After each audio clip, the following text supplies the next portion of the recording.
2022 সালে টেট পরীক্ষা হয়েছিল। 2022-এর পরে আমরা পাশ করেছি মাত্র 249 জন। 40,000 পরীক্ষা দিয়েছিল, এর মধ্যে 249 জন পাশ করেছি আমরা। আমাদের টেট সার্টিফিকেটও দিয়ে দেওয়া হয়েছে, কিন্তু আজকে 2 বছর আমাদের নিয়োগ করছে না। মুখ্যমন্ত্রী স্যারের সাথে অনেকবার আমরা অ্যাপয়েন্টমেন্ট জমা দিয়েছি, কিন্তু উনি একটা মিনিট আমাদের সাথে দেখা করতে পারেন না। উনি ইউটিউবার, ব্লগার সবার সাথে দেখা করেন। আমরা কি এতই অপরাধ করেছি পাশ করে? লোন লই আমরা পড়াশোনা করেছি, এই দিদিটা ওভারেজ হয়ে যাচ্ছে, অনেক দাদারা আছে ওভারেজ হয়ে যাচ্ছে, তাহলে তাদের ভবিষ্যৎ কি? আমরা বাড়িতে বাচ্চা রেখে রেখে বারবার আসতে হয় কেন? আমরা আন্দোলন ছাড়া কি চাকরি পাবো না আমরা? স্যার আমাদের সাথে একটা মিনিট আজকে কথা বলতেই হবে।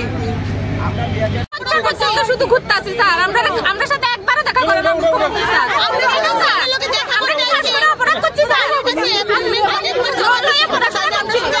এখন এই লোন চালাতে পারতেছি না আমরা।